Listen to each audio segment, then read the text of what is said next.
छठ के तैयारी करहो। पहिर के कुर्ता धोती माथ पे पगड़ी तैयार बानी, अब नाही देर करहो।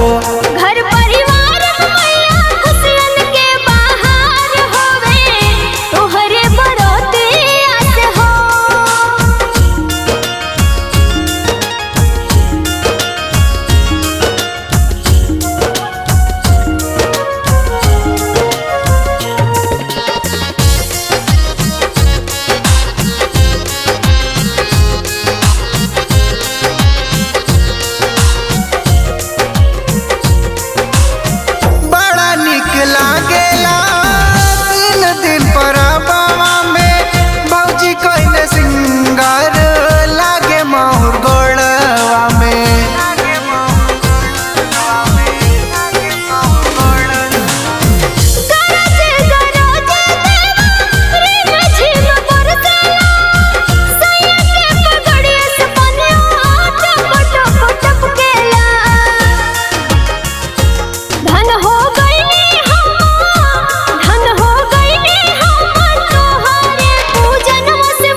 पगड़ी तैयार बानी, अब नाही देर करहो।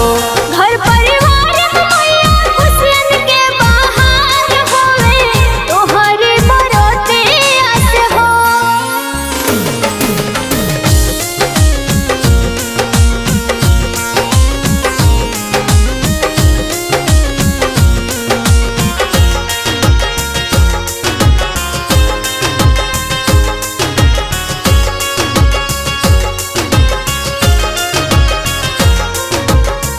फल फूलों की आसे दौरा के सजाई, माथे नवी दौरा उठा दा घाटे पहुँचाई।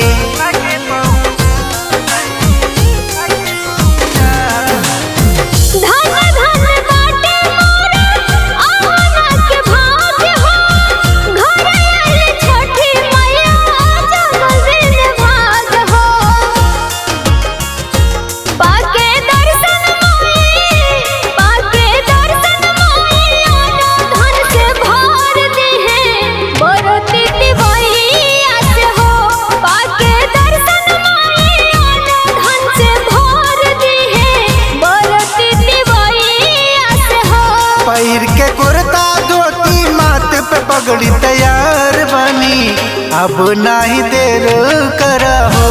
घर परिवार मैया खुशियन के बाहर होई, तोहरे बरोते आस हो।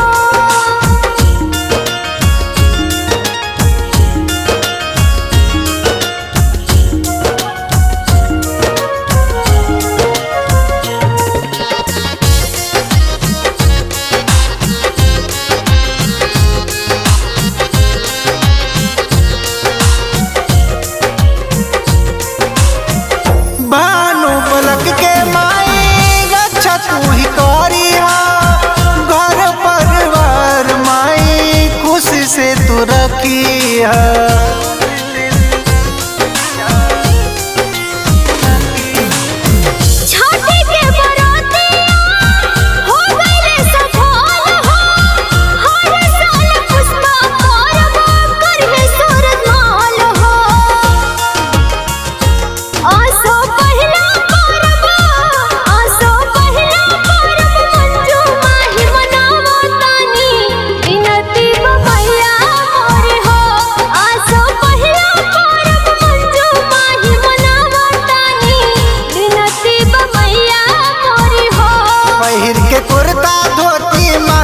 पगड़ी तैयार बनी, अब नाही देर करहो।